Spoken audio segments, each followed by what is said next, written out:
ಸ್ನೇಹಿತರೆ, ಕುಮ್ಮಟದುರ್ಗದಲ್ಲಿ ಇನ್ನೂ ಅಳಿದುಳಿದಿರ್ತಕ್ಕಂಥ ದೇವರ ವಿಗ್ರಹಗಳಿವೆ. ಈಗ ನೋಡೋದ್ರಲ್ಲ ಇವೆ.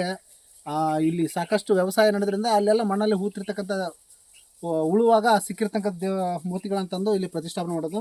ನಮಗೆಲ್ಲರಿಗೂ ಇರುವಂತೆ ಬುಡಕಟ್ಟು ಪರಂಪರೆಯಲ್ಲಿ ನಾಗಪ್ಪ ಆರಾಧನೆ ಅಂತೂ ಇದ್ದಿದ್ದೆ. ನೀವು ನೋಡ್ತದೆ ನಾಗಶಿಲ್ಪಗಳು. ಹಾಗೆ ಈಗ ನನ್ನ ಪಕ್ಕದಲ್ಲಿರ್ತಕ್ಕಂಥದ್ದು ಸೂರ್ಯನ ವಿಗ್ರಹ. ನೀವು ನೋಡ್ತಿರ್ಬೋದು ಎಷ್ಟೊಂದು ಸುಂದರವಾಗಿರ್ತಕ್ಕಂಥ ವಿಗ್ರಹ. ಸುಮಾರು 600-700 ವರ್ಷ ಗತಿಸಿದ್ರು ಕೂಡ ಇಂದಿಗೂ ಈ ಶಿಲ್ಪ ನಮಗೆ ಕುಮ್ಮಟದುರ್ಗದಲ್ಲಿ ಅದರ ವೈಭವ ಹೇಗಿತ್ತು, ಆರಾಧನೆ ಹೇಗಿತ್ತು ಅನ್ನೋದಕ್ಕೆ ಈ ಶಿಲ್ಪ ಸಾಕ್ಷಿ ಆಗುತ್ತೆ. ಇನ್ನೊಂದು ದೇವರ ಒಂದು ಈಶ್ವರನ ಲಿಂಗ ಇದೆ, ಅದನ್ನು ತೋರಿಸ್ತೀನಿ ಬನ್ನಿ ಸ್ನೇಹಿತರೆ. ಹಾಗೆ ಶಿವಲಿಂಗದ ಪಾಣಿಪೀಠ ಇವತ್ತಿಗೂ ಕೂಡ ಅಲ್ಲಿ ಶಿವನ ಆರಾಧನೆ ಎಷ್ಟೊಂದು ದೊಡ್ಡದಾಗಿರ್ತಕ್ಕಂಥ ದೇವಸ್ಥಾನ ಇಲ್ಲಿತ್ತು ಅನ್ನೋದಕ್ಕೆ ಈ ಪಾಣಿಪೀಠವೇ ನಮಗೆ ಸಾಕ್ಷಿ ಆಗುತ್ತೆ.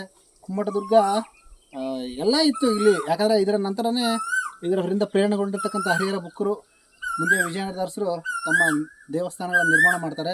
ಕುಮ್ಮಟದುರ್ಗದಲ್ಲಿ ಈ ಥರದ ಅವಶೇಷಗಳು ಸಾಕಷ್ಟು ಮಣ್ಣಿನಡೆ ಅವತ್ತೋಗಿದ್ದಾವೆ.